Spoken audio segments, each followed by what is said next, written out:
ምንነት አስከራያስስ የወስፋት በሽታ ይህ በሽታ አስከርስ ሉምብሪኮይዲስ ሊኒዩስ እና አስከራያስስ ሱምጎስ በሚባሉ ፓራሳይቶች የሚመጣ በሽታ ነው።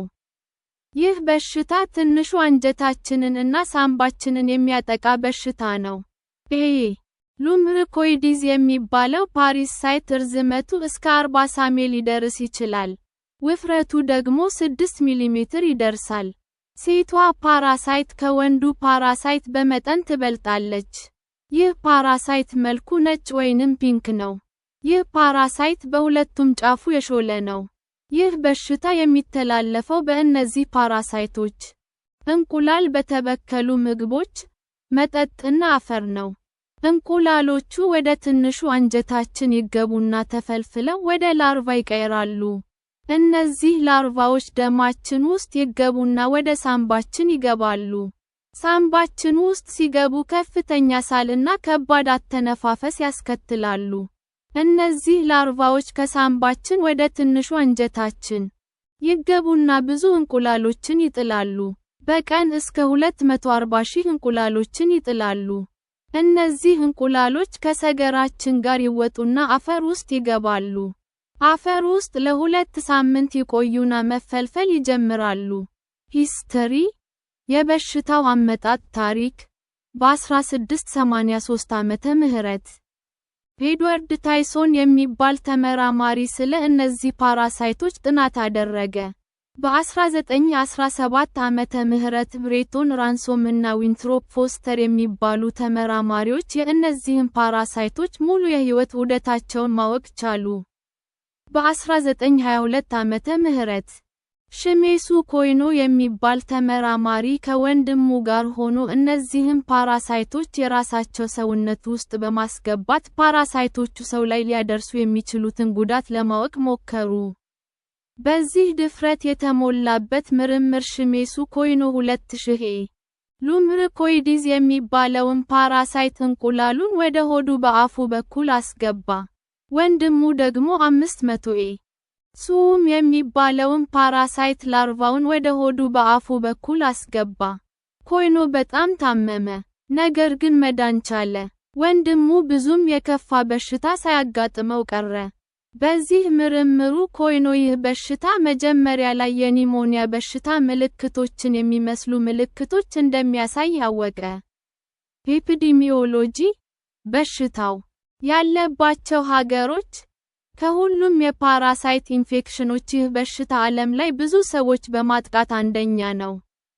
በዓለም ላይ ከ4ቱ ሰዎች አንዱ በዚህ በሽታ የተያዘ ነው።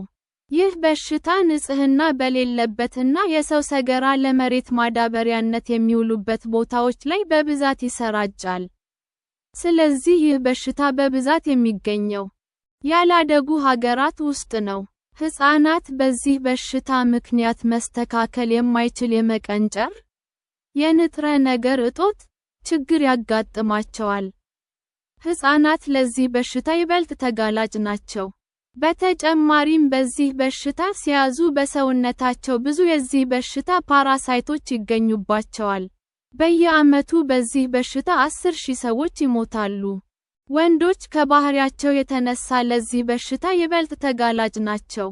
ኮዘዝ የበሽታው መነሻ ምክንያት ይህ በሽታ አስከርስ ሉምብሪኮይዲስ ሊኒዩስ እና አስከራያስስ ሱምጎስ በሚባሉ ፓራሳይቶች የሚመጣ በሽታ ነው።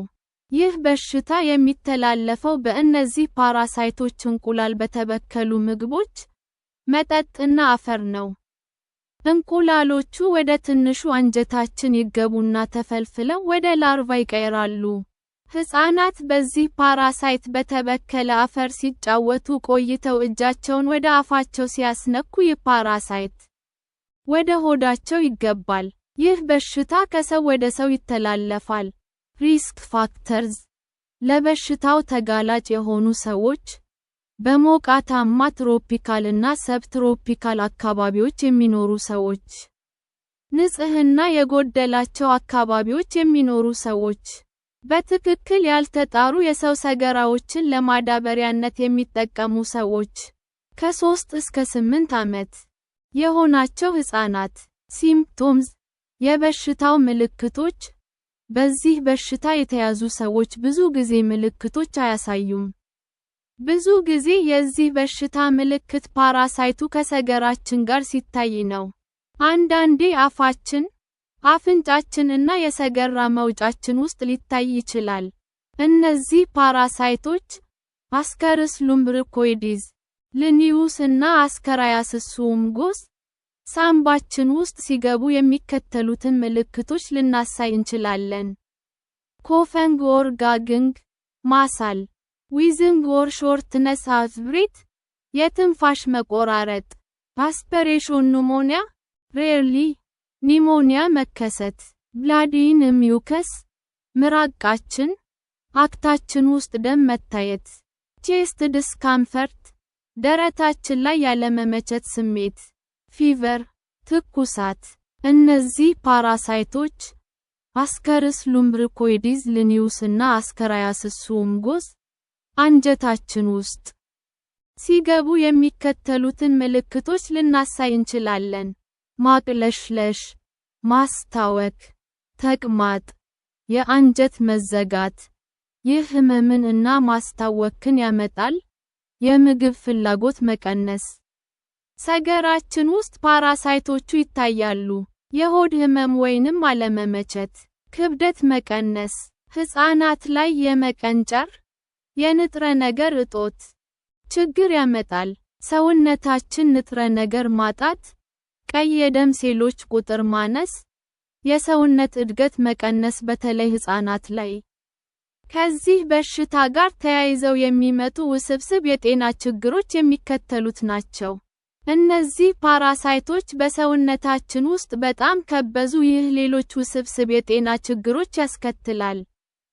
እነዚህ ፓራሳይቶች በአንጀታችን ውስጥ ሲበዙ አንጀታችንን ይዘጉታል። ይህ ከፍተኛ ህመም እና ማስታወክ ያመጣል።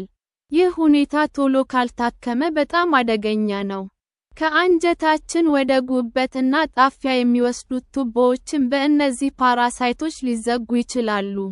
ህፃናት ላይ ይህ በሽታ የምግብ ፍላጎትን ስለሚቀንስ እና ንጥረ ነገሮች ከአንጀታቸው ወደ ደማቸው በበቂ ሁኔታ ስለማይገቡ ህፃናት በምግብ እጦት ከፍተኛ የጤና ችግር ያጋጥማቸዋል።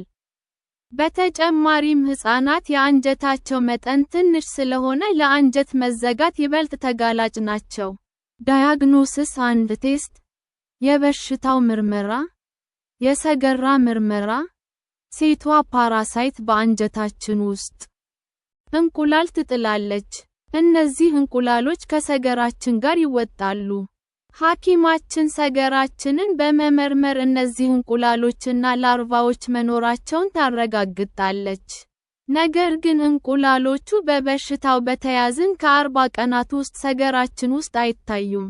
ወንዱ ፓራሳይት ከሆነ አንጀታችን ውስጥ የገባው ምንም እንቁላል አይኖርም።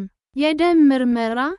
ይህ ምርመራ ኢኦሲኖፊልስ የሚባሉ የነጭ ደም ሴል ዝርያዎች በደማችን ውስጥ በብዛት መኖራቸውን ለማወቅ ይጠቅማል። ይህ በሽታ የእነዚህን የነጭ ደም ሴል ዝርያዎች በደማችን ውስጥ እንዲበዙ ያደርጋል። ነገር ግን ሌሎች የተወሰኑ በሽታዎችም ይህንን ያደርጋሉ። የኤክስ-ራይ ምርመራ። ብዙ ፓራሳይቶች አንጀታችን ውስጥ የሚገኙ ከሆነ አንጀታችንን በኤክስ-ሬ በማንሳት እነዚህ ፓራሳይቶች ምስሉ ላይ ይታያሉ። አንዳንዴ የደረት ኤክስ-ሬ ሳምባችን ውስጥ የገቡትን እነዚህን ፓራሳይቶች ሊያሳየን ይችላል። የአልትራሳውንድ ምርመራ። ይህ ምርመራ በጉበታችን እና ጣፊያችን ውስጥ የገቡትን እነዚህን ፓራሳይቶች ሊያሳየን ይችላል። የሲቲ ስካን ወይንም ኤምአርአይ ምርመራ። እነዚህ ምርመራዎች ወደ ጉበታችንና ጣፊያችን የሚወስዱትን ቱቦዎችን የዘጉትን ፓራሳይቶች ሊያሳዩን ይችላሉ። ትሪትመንት አንድ ሜዲኬሽንስ። ለበሽታው የሚሰጥ ሕክምና። ብዙ ጊዜ የበሽታውን ምልክቶች የሚያሳዩ ሰዎች ብቻ ናቸው ሕክምና የሚሰጣቸው። ይህ በሽታ በራሱ ጊዜ ሊጠፋ ይችላል። ለዚህ በሽታ የሚሰጡ ጸረ ፓራሳይት መድኃኒቶች የሚከተሉት ናቸው። አልቤንዳዞል፣ አልቤንዛ፣ አይቨርሜክቲን፣ ስትሮመክቶል፣ መቤንዳዞል እነዚህ መድኃኒቶች ለ1 እስከ 3 ቀናት ሲወሰዱ ፓራሳይቶችን ይገድላሉ። የእነዚህ መድኃኒቶች ተጓዳኝ ችግር የሆድ ህመም እና ተቅማጥ ነው። በአንጀታችን ውስጥ ያሉት እነዚህ ፓራሳይቶች እጅግ ብዙ ከሆኑ እና አንጀታችን ላይ ከባድ ጉዳት ካደረሱ የቀዶ ጥገና ሕክምና ያስፈልጋል። ይህ ሕክምና ፓራሳይቶቹን ለማስወገድ እና አንጀታችንን ለመጠገን የሚደረግ ሕክምና ነው። ፕሬቬንሽን በሽታው እንዳይዘን መከላከያ ዘዴ ምግቦችን ከመንካታችን በፊት እጃችንን በሳሙናና በውሃ በደንብ መታጠብ። ከመመገባችን በፊት አትክልቶችን እና ፍራፍሬዎችን በሚገባ ማጠብ፣ መላጥ እና/ወይም ማብሰል ያስፈልጋል።